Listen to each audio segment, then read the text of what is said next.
In last week's episode, number 18, we covered number 1 through number 5 of 10 things that self-managing landlords need to stop doing. But due to time, I decided to split the list into 2 episodes. So if you've not already listened to the prior episode, please check that one out first and then continue here with part 2, featuring number 6 through number 10 on the list. I get a little political here at points and go on a brief tangent, so please forgive me.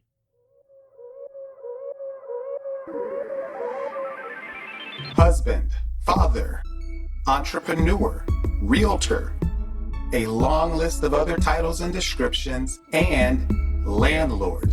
Welcome to the And Landlord podcast with me, Jonathan Taylor Smith, also known as JT, following a roadmap to financial freedom through residential rental real estate. Welcome to the And Landlord podcast, and Lord podcast.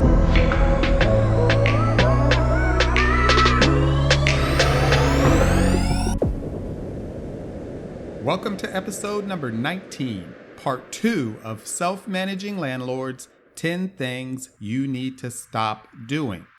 So with number 1 to number 5 having been covered in last week's episode number 18, let's complete the list here with number 6 through number 10.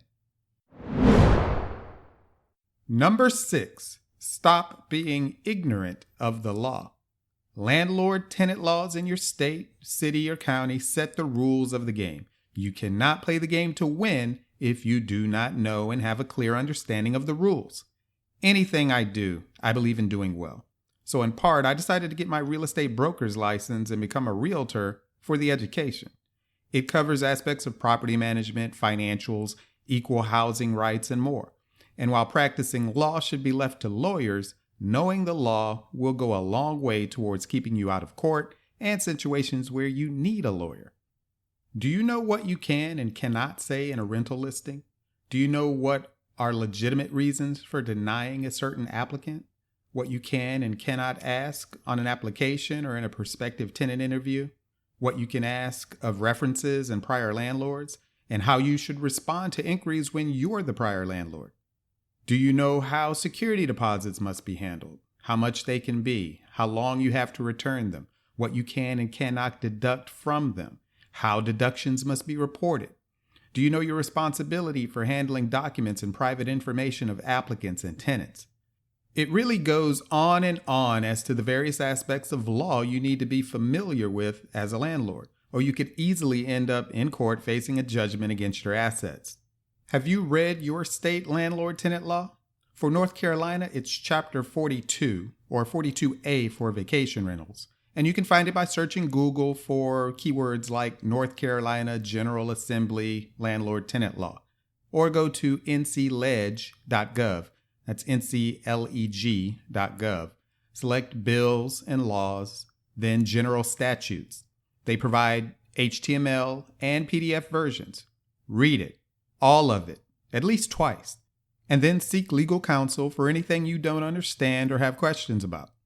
For those in other less landlord-friendly markets, one area of North Carolina law that you may find compelling is 42-14.1. Rent control, that says no county or city may enact, maintain, or enforce any ordinance or resolution which regulates the amount of rent to be charged for privately owned, single-family, or multi-unit residential or commercial rental property. In other words, no rent control anywhere in North Carolina. North Carolina is a fairly landlord-friendly state. So contact me and Blue Chariot if you need assistance getting investment properties here or need property management for your existing rentals. But that's not to say that there are not many restrictions against landlords in the law. So read it, learn it, know it completely. It's the law upon which your entire livelihood is based. So I, and you should, seek to get to the point of being able to cite specific chapter and verse like it were a Bible. You think someone will be foolish enough to take me or one of my property management clients to court when I can state off the top of my head exactly which chapter and verse of the law they should read to learn why they're going to lose any such dispute? And then have to pay my court cost as well because I do everything according to the law? Sure, it's possible and may happen someday, but this makes it unlikely. And if so, it certainly won't be due to my having been ignorant of the law. Number 7, stop using leases you got from Office Depot, Staples, or just found somewhere on the internet. Listen to episode number 11. Make sure your lease protects your assets for details on how you should be handling your lease. As I state in that episode, your lease can be both your sword and your shield in dealing with tenant issues. And if you do take the time to read your state landlord-tenant law, and if it's anything like North Carolina, you'll find certain references to things the tenant is not responsible for unless he so contracts, or similar language. This means that unless your lease, the contract, states otherwise, the tenant is not responsible for that item or element or matter. So if you end up there, you may be in court thinking the tenant will clearly be held liable for something, only to find out that the default position of the law is not.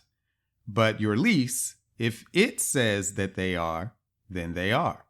But only if it's covered in the lease to place the burden on the tenant, as the law's default position may be to place the burden on you, the landlord. Some template lease you got from some random website or store is unlikely to address all potential matters properly and in your favor. You not only want a state-specific lease drawn up by a lawyer in your state or from a site or service that keeps current with your state law, but you also want it customized to your specific situation, best practices, policies, and procedures. And then you want to be able to explain it and reference it properly at tenant onboarding and in all tenant communication that may speak to an issue or matter covered by the lease. Doing so can save you many issues and headaches.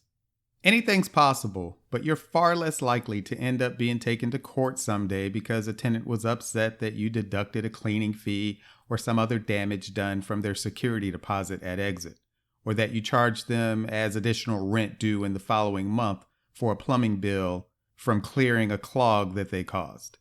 Such matters are much more easily resolved when you can point to the specific page and paragraph of the lease that they signed at tenancy start, which explains the policy and this exact handling.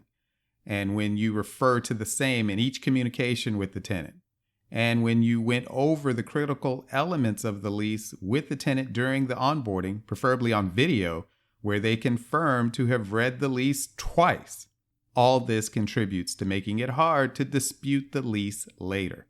But that really only applies if you have a state-specific lease that has been customized to your exact policies and procedures. Number 8, stop using cheap finishes in your rentals.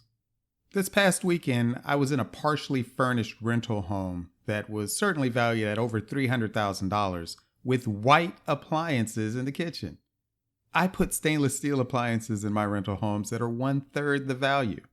Now, if it already had white appliances when I bought it and they are in perfectly fine condition and good working order, then sure. But if I'm buying new appliances anyway, pay the extra few $100s to put in stainless steel. It will make your pictures pop and make the home more desirable, even at a slightly higher rent.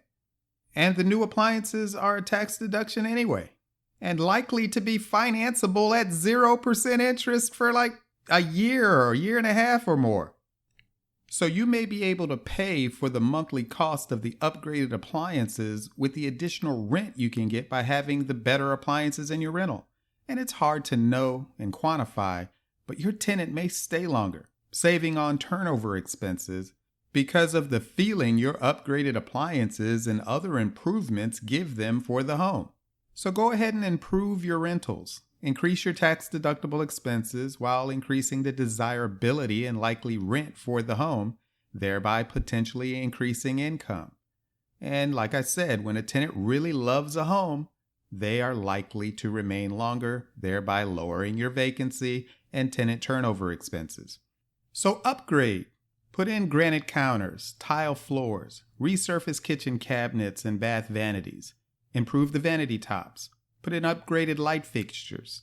And while I don't do hardwood flooring in rentals, I love the so-called luxury vinyl plank flooring that is durable, waterproof, and looks great. Whenever I'm replacing flooring anyway, I go with that over carpet every time. It lasts for years, potentially spanning multiple tenants, and so any increased cost up front is quickly recaptured. And again, it's a tax-deductible expense to begin with and likely able to be financed at 0% interest for a year or more. So while not over-improving for the location, property class, and rent range, make your rentals really nice and durable, tenant-proof. Put in decent tenants and inspect regularly, which brings me to the next item on my list. Number 9, stop failing to conduct rental property inspections. So you put a tenant into your rental home that may be valued at $150,000. Granted, maybe yours is worth a lot less than that, but possibly a lot more. But regardless, it's your rental asset upon which your present day passive income and future retirement dreams are based, and you never step foot in the home again during the tenancy? Stop putting tenants in your rentals and going ghost, never showing your face again for months and even years. I inspect each of my rental homes as often as quarterly in the beginning. Then, depending on how those first inspections went, I may drop back to semi-annual, which goes even for those tenants I've had for years.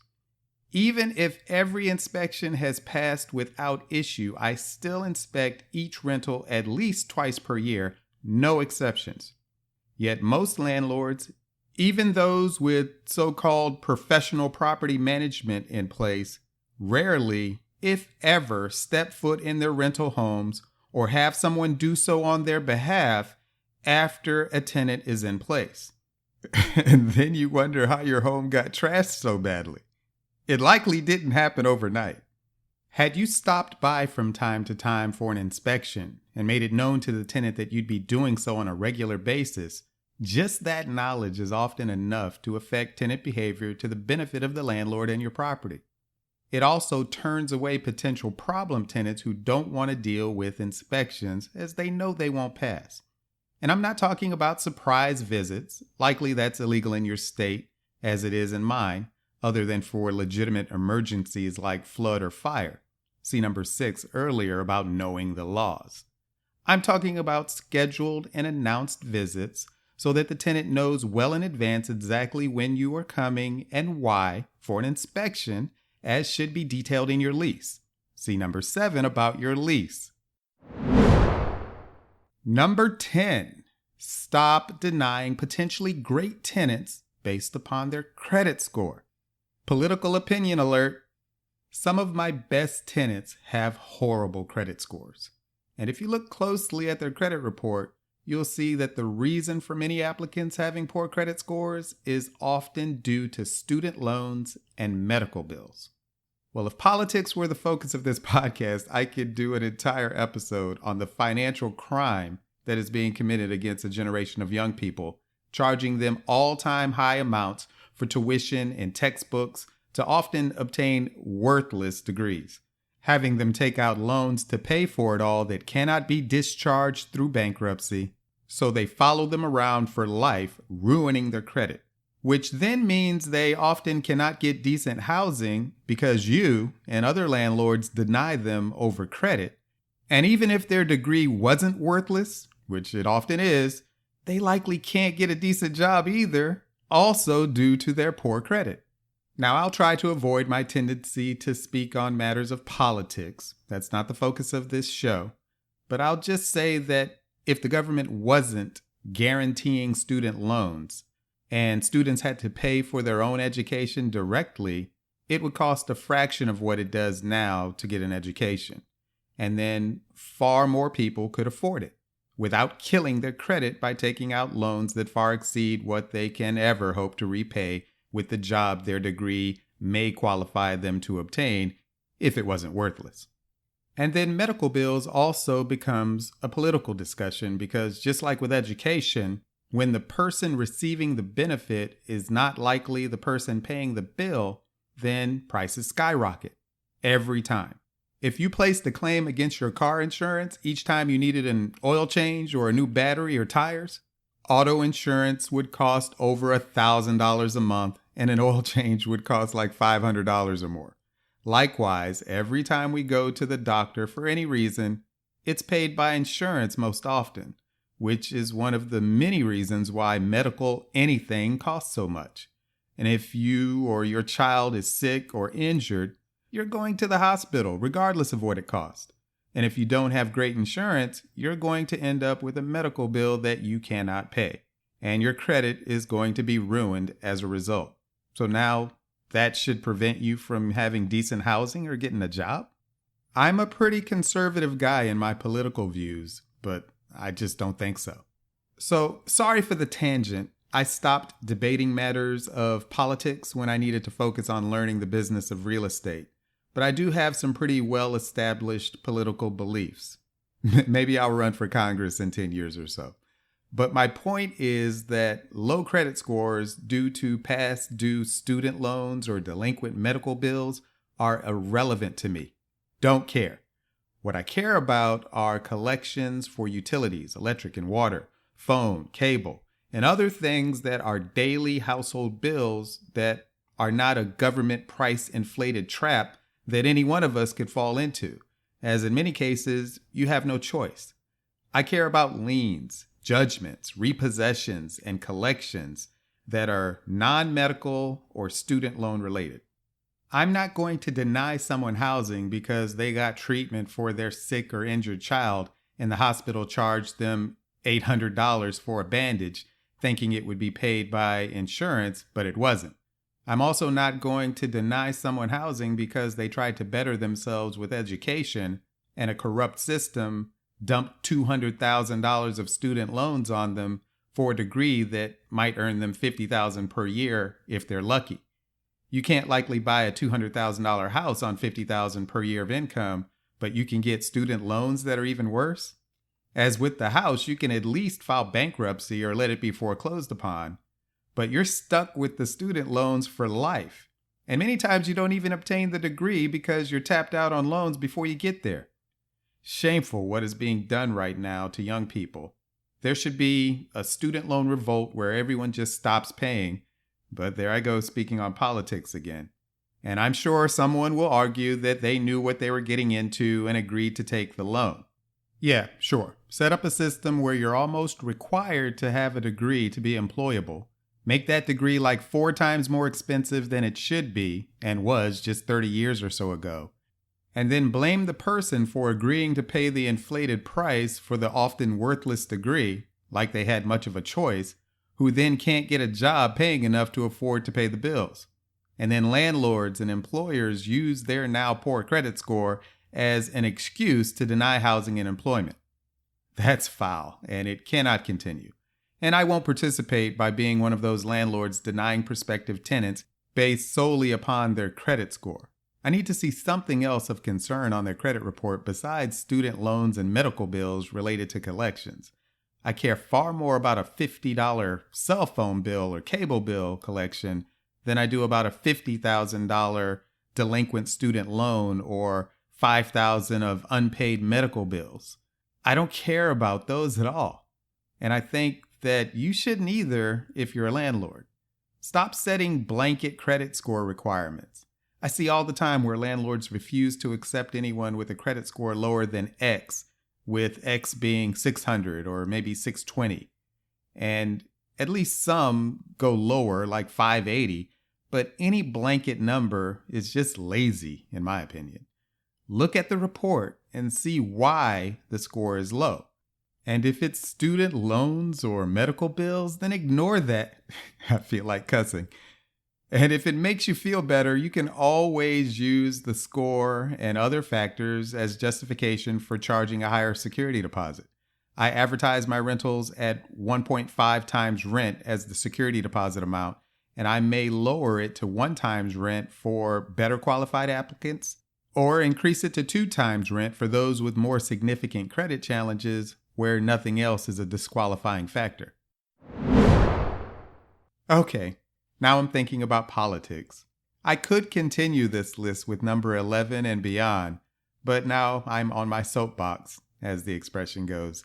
So everything I say from here will likely have a heavy political bent. For that reason, I'll stop it here. 10 is a nice round number, and if you implement these changes in your landlord business, it will be greatly improved and you are much more likely to be successful. And as I've mentioned before, if you don't want to have to deal with any of this and you're in the Raleigh-Durham area of North Carolina, hire me and my team at Blue Chariot Management to take over your rental property management duties on your behalf. Check out the website at bluechariot.management, not .com, .management, and also no need to start it with www. Because this is not 1996 and we no longer call it the World Wide Web.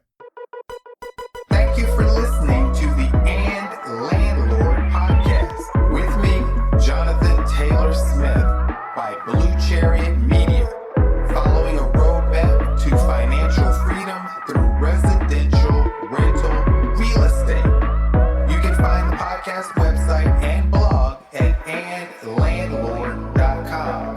The main company site is bluechariot.com. If you've received any value from this podcast, help me, please, to make it available to others and make sure you don't miss an episode by subscribing and posting your 5-star rating, plus share it on social media.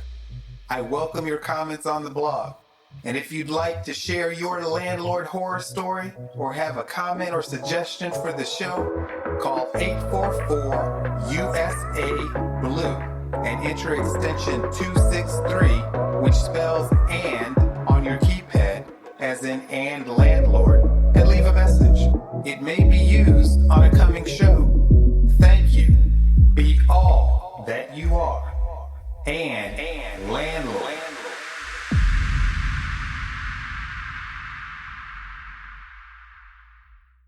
Nothing on the preceding show should be considered specific, personal, or professional advice.